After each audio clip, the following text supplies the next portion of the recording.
계획이란 뭐라고 생각하세요? 나의 의도가 있어. 실행했을 때 오는 결과물이 있어. 계획은 그 사이의 공간을 좁혀주는 거잖아요. 그런데 이 공간이 너무 넓어요. 계획을 아무리 잘 세워도 기가 죽어버리는 거예요. 제가 꼭 권하고 싶은 한 가지 해보세요. 네, 지식인사이드 구독자 여러분들 안녕하세요. 명지대학교에서 기록학을 전공을 하고 있고요. 김 교수의 세 가지라는 유튜브를 운영하고 있는 기록학자입니다. 암막 커튼을 치고 오후 2시까지 잔다. 이게 이제 대표적인 패턴이죠. 제가 웃으면서 얘기하지만 이 지경에 이르면 마음은 많이 아픕니다. 그러니까 몸을 움직여서 샤워라도 하면 내가 이 무기력감에서 조금은 좋아질 수 있을 것 같은데 하는 정신이 들어도 침대에서 몸을 일으키는 것조차 불가능한 이런 상태에 빠질 수 있거든요. 이렇게 몸 자체를 못 움직이게 되는 게 대표적인 발현 현상이고요. 이 무기력은 우리가 단어부터 한번 체크를 해볼 필요가 있어요. 무기력한 거는 영어로는 디프레션이잖아요. 이 디프레션은 한국에서 공식 번역어는 우울증입니다. 이상하죠? 우울증은 조금 종류가 다른데 이 디프레션하고 깊은 상관관계가 있어요. 그러니까 막 우리가 무기력해지고 힘이 쭉 빠지고 침대에서 그냥 일어나기가 싫고 뭐 이런 상태. 얘가 이제 어두운 기운과 같이 오면 우울증이 되는 거거든요. 우리가 평상시에 우울증을 약간 동반한 디프레션의 상태로 주기적으로 빠집니다. 디프레션 상태가 되라는 것은 몸도 처지고 정신도 처진다는 거 아니에요. 원인은 우리 몸과 정신에 있어요. 그렇지만 얘를 가속화시키는 거는 사회 구조입니다. 사회 구조가 우리를 압박하고 경쟁시키고 현재 상태로 힘을 아무리 내도 그 경쟁에서 내가 이길 자신이 있지는 않은데 우리를 자꾸 경쟁시키니까. 그래서 이런 사회적 압박이 디프레션의 근본적인 원인이다. 그런데 사회적 압박은 우리가 핸들링할 수 없는 대상이잖아요. 얘는 냅두고 내 내면을 또는 나의 몸의 상태를 어떻게 바꿔서 디프레션에서 내가 탈출할 수 있어야지, 나를 해방시킬 수 있어야지, 이렇게 생각하시면 이제 답에 근접하신 거예요.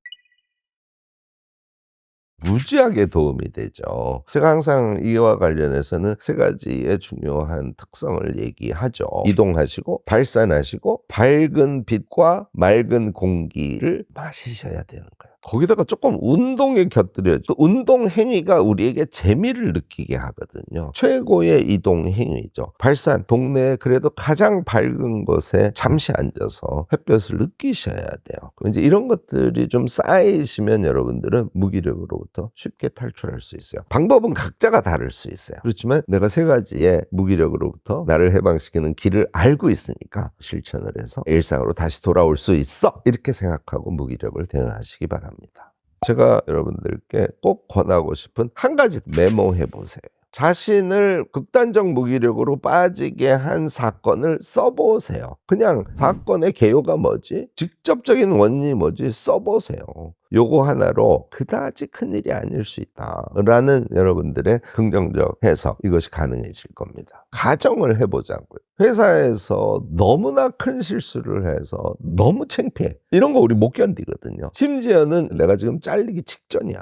이때 생각을 바꾸셔야 됩니다. 내가 이런 실수를 한 번 더 하면 지구가 멸망할까? 그렇게 생각을 하시라는 거예요. 현재 자기의 감정 상태에서 그 사건을 해석하는 것이 엄청 감정적이라는 거예요. 그래서 얘를 이성적 상태로 돌려주려고 하는 노력을 해주셔야 됩니다. 이 정도는 하셔야 돼요. 이 정도만 메모를 해도 이제 전두엽이 이성적 생각을 시작하네. 그래서 이 생각을 종합적으로 잘 할 수 있도록 만들어주는 여러 뇌를 움직이게 하는 이제 뇌 네트워크인데, 그것이 전전두 피질이라는 곳에서 하는 역할이거든요. 그래서 이 네트워킹 기능이 작동을 하면서 이제 이성적 상태로 자기를 리셋해버려요. 너무너무 도움되죠. 저는 드라마 광이거든요.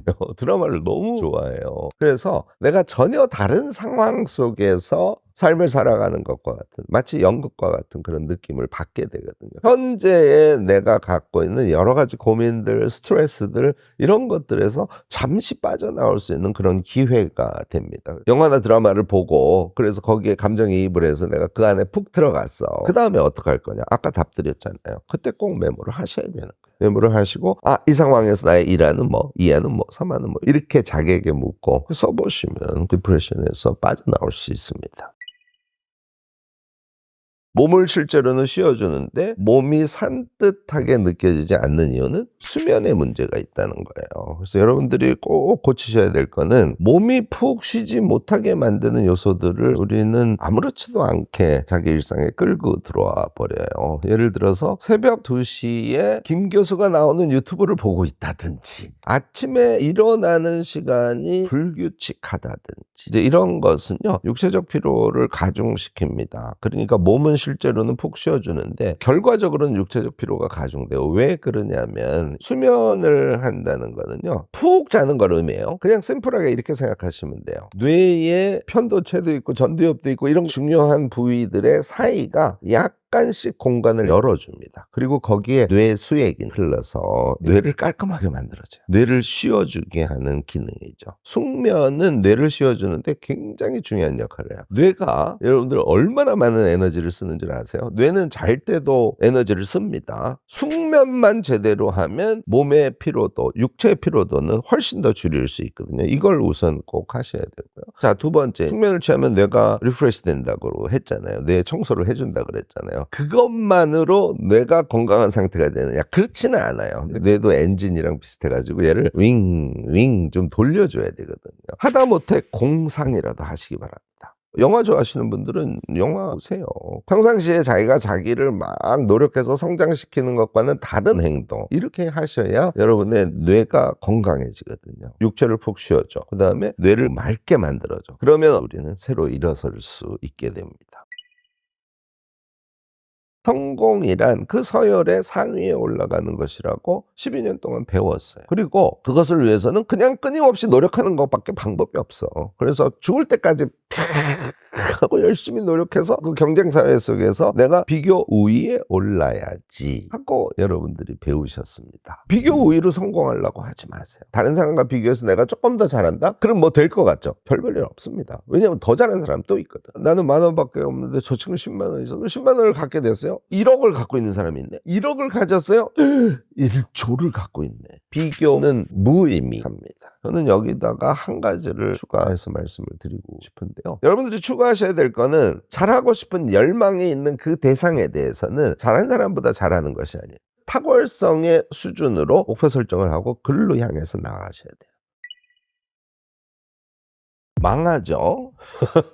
결론만 말씀드리면 거기에 자신의 해방의 공간을 만드셔야 돼요. 사회의 구조가 우리를 억압하고 있다고 말씀드렸고, 그것의 실체가 무엇이냐 그러면 직장인들은 직장이 그 사회적 구조의 억압의 실체란 말이에요. 그러니까 그 안에서 자유롭거나 자기를 실현하거나 항상 기분 좋게 무엇인가를 미래를 향해서 쭉쭉 밀고 가거나, 이게 쉽지는 않습니다. 아무리 생각해도 여긴 아니야 이럴 때 있잖아요. 그러면 제가 항상 병행의 지혜를 강조하죠. 이 직장이 아니야. 그러면 조건이 있습니다. 우리 주말도 있고 직장 끝난 다음에 시간도 있지 않습니까? 그 시간을 이용해서 다른 종류의 자신의 일을 시작을 하시는 거예요. 그래서 걔를 키워가서 이거 괜찮네. 이게 나다운 일이네. 이런 거를 확신이 들었을 때, 그러면 직장을 나오는 게 여러분들의 무기력증을 해결해주고 해방감을 만들어줄 거예요.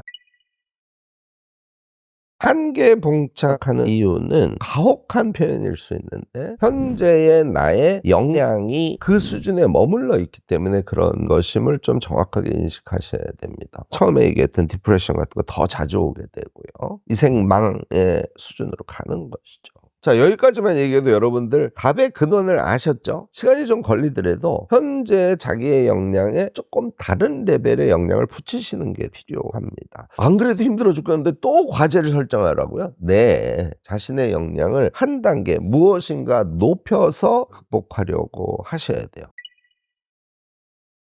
자, 계획이란 무엇인가? 계획이란 뭐라고 생각하세요? 저는 이렇게 생각해요. 나의 의도가 있어. 그 다음에 그 의도를 실행했을 때 나에게 오는 결과물이 있어. 계획은 그 사이의 공간을 좁혀주는 어떤 도구 같은 거잖아요. 그런데 이 공간이 너무 넓어요. 그러면 계획을 아무리 잘 세워도 의도 자체가 기가 죽어버리는 거예요. 계획은 이렇게 세우셔야 됩니다. 목표를 내가 달성하고 싶은 목표의 반, 훨씬 줄이셔야 됩니다. 계획이라는 건 줄여서 나에게 편안하게 다가올 때 비로소 실질적인 도구가 될 수 있다. 이렇게 이해할 수 있죠. 오늘은 내가 유발랄라리 하라리 사피엔스 20쪽만 읽고 자야지. 이렇게 생각하면 유발 하라리 20쪽 읽는 계획이 너무 쉽죠. 왜냐하면 나의 의도와 나의 결과물의 공간이 좁으니까. 그래서 항상 욕심을 버리고 결과물을 반틈 뚝 잘라서 하기 바랍니다.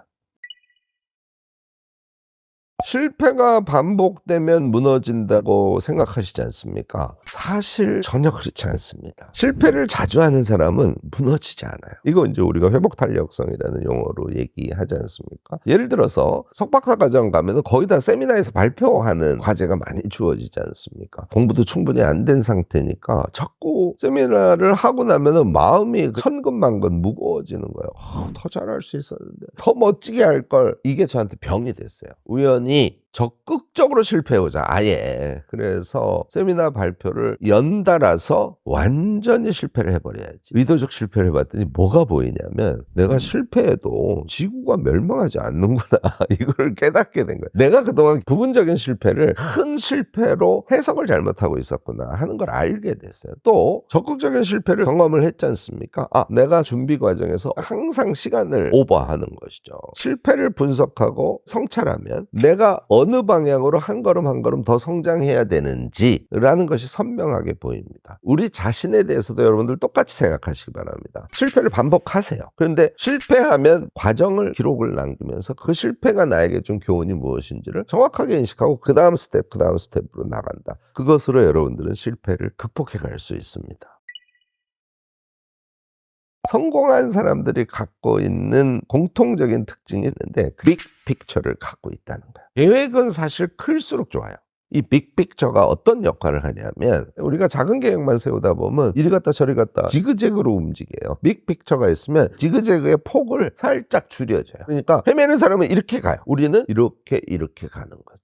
그러면 아까는 뭐 작게 해가지고서는 자신의 뇌의 부하 같은 것도 좀 낮춰서 그 무기력을 탈출하고 이 얘기하고 좀 모순되는 거 아닙니까? 이렇게 질문하고 싶은 분들이 계실 거예요. 그러니까 논리적으로 우리가 갖고 있는 큰 계획은 작은 계획으로 항상 분해되게 돼 있어요. 제가 작은 계획을 세워서 진입장벽을 낮춘 다음에 그것을 적극적으로 실행하세요라고 말씀드린 것은 아주 현실적으로 중요한 얘기인데, 얘가 큰 계획과 맞물려 있지 않으면 여러분들은 대성을 할 수 없는 거예요. 큰 목표를 세운 것을 반으로 잘라보세요. 이번 한 달의 계획이 나오고 더 자르면 어디로 갈까요? 일주일 계획이 나옵니다. 걔를 더 자르면 오늘 내가 할 일에 대한 계획을 세우실 수 있게 되죠.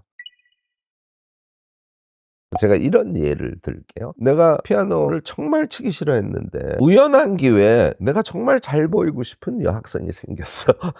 내가 음악실에 가서 피아노를 치면서 이 노래를 꼭 불러주고 싶어. 이 친구는 집에 오면 어떡할까요? 피아노 연습을 미친 듯이 합니다. 왜? 그 여학생에게 내 사랑하는 마음을 음악으로 전하고 싶은 그 의미하고 연습 과정 자체가 너무 재밌는 거예요. 우리가 왜 평상시에 그렇게 하지 못하는가? 의미를 추구하지 않기 때문에 그렇습니다. 그 의미는 항상 재미와 짝합니다. 이걸 우리가 그릿이라고 하는 거예요. 의미와 재미가 결합된 상태가 우리가 그릿에 도달할 수 있는 유일한 길이라고. 자, 이제 정리를 해서 말씀을 드려보면 우리가 무엇을 계속 열심히 했어요. 열심히는 했는데 몸도 피곤하고 정신도 피곤하고 이제 나가 떨어질라 그래. 여러분들이 그릿을 정확하게 이해하고 실행하지 않았기 때문에 그렇습니다. 여러분들 지금 그 일을 하는 내가 기초 기술이 몸에 붙어 있지 않으면 매 순간 엄청 애를 써야 되는 거야. 재미가 없지. 기술 단계에 도달한 사람은 의미를 느끼게 되고요. 거기에 도달하는 과정이 재미가 있어요. 초등학교 때 내가 뭘 했을 때 제일 기뻤지? 얘를 자꾸 기억해 보시는 거. 내가 그걸 하면 너무 재밌는 거. 특별히 하고 싶은 거. 잘하는 거. 이게 놀라워요. 기억이 한두 개가 나기 시작하지 않습니까? 걔가 눈덩이처럼 계속 쌓여요.